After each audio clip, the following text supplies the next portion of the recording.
चलिए आगे बढ़ते हैं और अब हरियाणा से बड़ी खबर आपको बता देते हैं। बजरंग पुनिया, विनेश फोगाट को ट्रायल में छूट मिली है और एशियन गेम्स में सीधी एंट्री को लेकर विवाद भी खड़ा हो गया है। पहलवान योगेश्वर दत्त ने सवाल उठाए हैं। आईओए की एडहॉक कमेटी पर सवाल उठाए जा रहे हैं कि आखिर किस आधार पर सीधी एंट्री दी गई है। तो इस वक्त की ये बड़ी अहम जानकारी हरियाणा से आपको हम दे रहे हैं। एशियन गेम्स में सीधी एंट्री बजरंग पुनिया, विनेश फोगाट को दी गई है। ट्रायल उन्हें नहीं देना होगा और ऐसे में यहाँ पर एशियन गेम्स में सीधी एंट्री को लेकर अब विवाद भी खड़ा हो गया है। योगेश्वर दत्त की तरफ से हालांकि पहले भी आवाज उठाई गई थी इसको लेकर और अब एक बार फिर से उनकी तरफ से सवाल खड़े किए जा रहे हैं कि आखिर जो एडहॉक कमेटी है उसने किस बेस पर दोनों पहलवानों को ट्रायल से छूट दी है।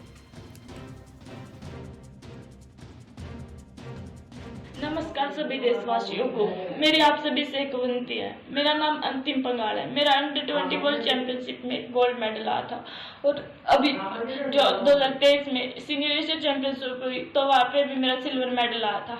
और जो ये एशियन गेम्स की ट्रायल हो रही है वो ट्रायल में 53 किलो बार में विनेश जी को डायरेक्ट भेजा जा रहा है, जबकि उनकी कोई भी अचीवमेंट नहीं है। कोई भी अचीवमेंट नहीं है उनकी पूरे पिछले 1 साल से, ना ही उन्होंने प्रैक्टिस की है, इंजरी में है, कोई प्रैक्टिस नहीं, कुछ भी नहीं, कोई अचीवमेंट नहीं, फिर भी उनको डायरेक्ट भेजा जा रहा है। जब पिछले साल कॉमनवेल्थ की ट्रायल मेरी उनके साथ हुई थी तो 3-3 से मेरी उनके साथ बाउट हुई थी। जब भी मेरे साथ चीटिंग हुई तब मैंने सोचा कोई बात नहीं, चलो मैं एशियन गेम्स के लिए अच्छा करूंगी, वहां से मैं ओलंपिक क्वालिफाई करूंगी वर्ल्ड चैंपियनशिप से। इस बात सीधा बोल रहे हैं कि विनेश जी को डायरेक्ट भेजा जाएगा, ये थोड़ी होता है। तो यहाँ पर पहलवानों की तरफ से अब इसको लेकर ऑब्जेक्शन उठाई जा रही है कि हमने इतनी मेहनत की है, हमारा क्या, आखिर किस आधार पर डायरेक्ट भेजा जा रहा है। इस पर ज़्यादा बातचीत के लिए हमारे साथ राकेश सिंह, हरियाणा कुश्ती एसोसिएशन के महासचिव जुड़ गए हैं। राकेश जी नमस्कार, स्वागत है आपका खबर फास्ट पर। राकेश जी, मेरी आवाज़ आपको मिल रही है? हाँ जी, हाँ जी। यहाँ पर जो एशियन गेम्स में डायरेक्ट एंट्री दी जा रही है दो पहलवानों को लेकर, इस पर एक बार फिर से जो है विवाद खड़ा हो गया है। अब दूसरे जो पहलवान हैं वो इसका विरोध कर रहे हैं, तो आप इसको किस तरीके से देखते हैं और यहाँ क्या आधार देखते हैं कि आखिर किस बेस पर डायरेक्ट एंट्री दी गई है? क्योंकि बाकी पहलवानों के मन में भी कहीं ना कहीं ये सवाल उठ रहे हैं कि आखिर किस आधार पर डायरेक्ट एंट्री दी जा रही है। उन्होंने अब तक मेहनत की, उस मेहनत का क्या? जी, मैं बड़ा अफसोस है इस बात का। ये बजरंग पूनिया एंड इनकी जो साली जी हैं, ये एक पहले भी मैंने आपको बीच में बताया था कि ये गैंग है, ये को पहलवानी के लिए नहीं आए हैं। ये पहलवान इन्होंने जो है ना इसकी हरियाणा की कुश्ती का विनाश करना है। ये अंतिम पंघाल बेटी इतनी अच्छी है। विनेश को कई बार इसने 3-3 के स्कोर से जो है उसके साथ बल्कि चीटिंग हुई थी जब ये लड़की हराई गई थी। तो आज ये बेटी हमारी 1 साल से मेहनत कर रही है, वो धरना दे रही है, तो इस बेटी को मौका मिलना चाहिए, उनको मिलना चाहिए। और आज हमारे देश का दुर्भाग्य है कि बगैर ट्रायल 2 पहलवानों को भेजा जा रहा है, जिसमें और भी बहुत अच्छे पहलवान हैं जिनका नाम निशान अब वो सारे ट्रायल देंगे और ये महान व्यक्ति दोनों जीजा साड़ी ये डायरेक्ट जाएंगे। इनकी लड़ाई केवल फेडरेशन नहीं, तो इसमें तो और भी पहलवान उनके साथ प्रदर्शन में थे, उनको तो ये छूट नहीं दी गई है, केवल 2 लोगों को ही दी गई है, तो आप सभी को कैसे ये स्पोर्ट्स मंत्रालय के डीजी के विशेष बंधु हैं। इन्होंने कोई कॉन्ट्रैक्ट साइन करके धरना दिया था और हरियाणा की कुश्ती को ही नहीं, हिंदुस्तान की कुश्ती को खत्म करने का और बेटियों को कलंकित करने का इन्होंने काम किया है। आज हम इस अपनी अंतिम पंघाल बेटी के साथ खड़े हैं और कोशिश रहेगी, हम कोर्ट भी जाएंगे और इसको न्याय दिलवाने का हम पूरा काम करेंगे। हमारी फेडरेशन भी इनके साथ है और आज मैं सुन रहा था हमारे हरियाणा के पहलवान भी इस बच्ची के साथ खड़े हैं, क्योंकि आज ये बच्ची सही है, आज इस बच्ची का परफॉर्मेंस अच्छा है, कल चोट लग जाए तो इसका तो जीवन खराब हो जाएगा।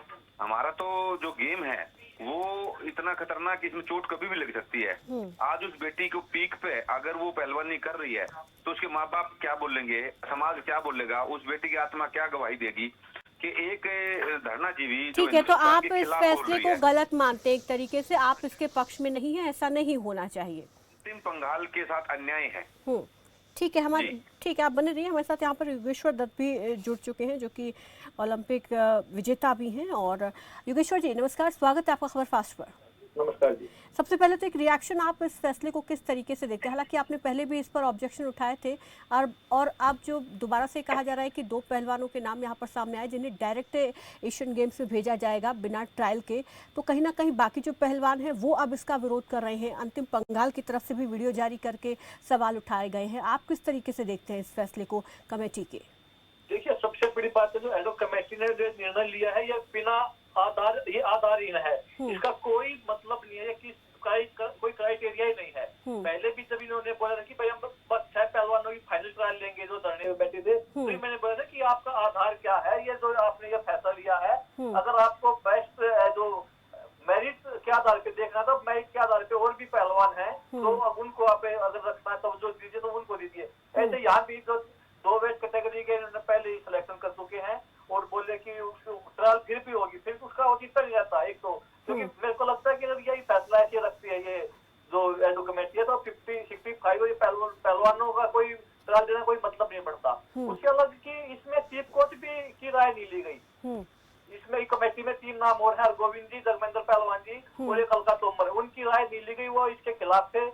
वो ये कब ये फैसला किया गया है, ये फैसला एडो कमेटी की जो बाजवाजी है उससे अलग है। अशोक गर्ग और ज्ञान सिंह, ये दोनों बड़े पहलवान हैं, ओलंपियन हैं, इन्होंने ये फैसला लिया है जो बिल्कुल गलत है। और आप क्या वजह देखते हैं इसकी, कमेटी ने आखिर क्यों ऐसा फैसला लिया? पूरा टाइम है कमेटी, तो मैं कहूंगा कि योगेश्वर जी, ये जितने भी पहलवान हैं अपनी आवाज उठाई है, ये चीजें गलत हैं।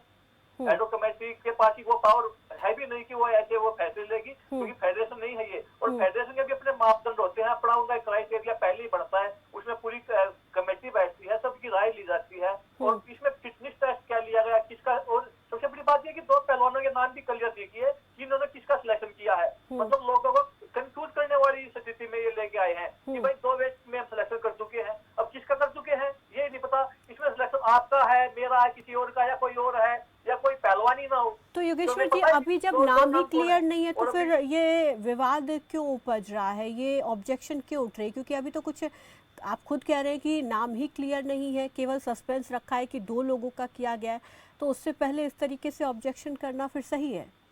अरे बात कैसी बात कर रहे हो आप? जब 2 नाम फाइनल कर चुके तो बताइए ना 2 नाम कौन है वो। वैसे सबको पता है कि 2 नाम कौन है वो, और फिर भी गलत तो है ना। और कोई भी नाम है वो, चाहे कोई भी हो, आपने समझ लिया कि अंतिम पंगाल ने वीडियो जारी की है, अंतिम पंगाल का नाम वो भी गलत है इस आधार पे। तो अगर कमेटी ये फैसला नहीं बदलती है तो आगे क्या कदम आप लोगों का रहेगा? देखिए, मैंने पहलवान शायद मेरे को लगता है कि उन्होंने कोर्ट की तरफ भी मूव किया है, कोर्ट में जाएंगे पहलवान। उसके अलग जितने भी पहलवान है, ये 2 वेट की बात नहीं है, ये अरवेज की बात है। आने वाले टाइम में तो मतलब और ज्यादा बुरा होगा अगर ऐसी चीजें चलती रही तो। और मेरा मानना है कि पहलवानों को इसमें आगे आना चाहिए। जो बड़े गुरु खलीफा और जो हरियाणा में एक जो पहलवानों की एक ये कमेटी बनाई थी कि भाई पहलवानों की हत्या लड़ाई लड़ेंगे, वो पता नहीं कहाँ कौन से बिल में घुसे हुए हैं, वो निकल के नहीं आए अभी। और वो निकल के कैसे आएंगे? उसमें एक तो ये ज्ञान सिंह ही है, जो पहलवानों की आवाज उठाने वालों से ज्ञान सिंह है, जो कमेटी में बैठे हैं, ये तो उठपटांग के फैसले कर रहे हैं ये। तो इसमें तो बोलेंगे क्या, ये बोलने के लायक कुछ है ही नहीं ये बात। और मैं तो जितने भी पहलवान और हमारे हैं, हमारे गुरु खलीफा, उनसे बोलूंगा कि आप इन बच्चों के साथ जो जूनियर पहलवान है, ये जो कैंप में जो नंबर 2, 3, 4 के हैं, इनके आप सारा इनको हिम्मत दीजिए आप, क्योंकि ये कुश्ती की लड़ाई है, ये पहलवानों की लड़ाई है, ये इसको जीतना बड़ा जरूरी है। ठीक है, राकेश जी हमारे साथ बने हुए हैं, हरियाणा कुश्ती एसोसिएशन के महासचिव हैं। राकेश जी, क्योंकि आप यहाँ पर खुद अंतिम पंघाल के साथ हैं और जिस तरीके से आपकी प्रतिक्रिया रही है, तो आगे अब क्या कदम पहलवानों की तरफ से, एसोसिएशन की तरफ से उठाया जाएगा अगर कमेटी इस फैसले को नहीं बदलती है? देखिए, अभी तो सुप्रीम कोर्ट ने फैसला दिया है कि इलेक्शन समय पे होंगे, लेकिन जब तक बहुत देर हो जाएगी, हम कुछ कार्रवाई करेंगे तब तक तो बहुत देर हो जाएगी। और ये ज्ञान सहरावत और ये जो अशोक गर्ग हैं, ये तो इनके चेले चप्पे हैं, इनके अपना बजरंग पूनिया के और ये विनेश के। तो ये जो कहते हैं, डीजी साईं जो कहता है, ये 3-4 आदमी हैं जो पूरे हरियाणा को ही नहीं पूरे देश को और इस कगार पर कुश्ती को खड़ा कर दिया है कि अपनी बेटी को कोई आगे भेजेगा नहीं। आज अंतिम पंघाल की जो मेहनत है वो बेकार जाएगी, इतने साल का उसका संघर्ष है, वो वर्ल्ड चैंपियन है, इस देश का नाम रोशन उसने किया है। तो इसमें विनेश फोगाट हिंदुस्तान की बेटी नहीं है, आज अंतिम पंघाल भी तो वो बेटी हमारी है। आज ये कह रहे थे हम बेटियों की इज्जत बचाने आए हैं, कुश्ती को बचाने आए हैं। ये तो कुश्ती का विनाश करने आए हैं दोनों। और इसमें मुझे लगता है साक्षी बैकमार्गी है।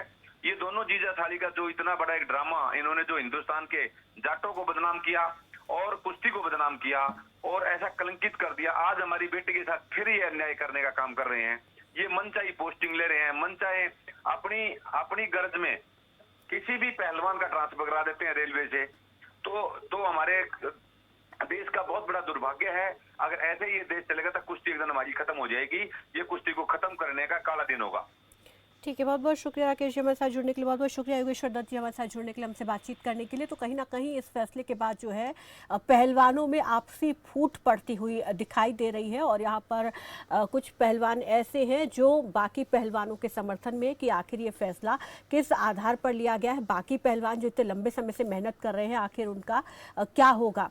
तो यहाँ पर विशेष छूट जो दी गई है डायरेक्ट एंट्री एशियन गेम्स में, उसको लेकर अब विवाद खड़ा हो गया। हालांकि अभी तक इस पर विनेश और बजरंग पुनिया की किसी प्रकार की कोई प्रतिक्रिया सामने नहीं आई है। दोनों ही विदेश में फिलहाल अपने अपने खेलों की प्रैक्टिस कर रहे हैं।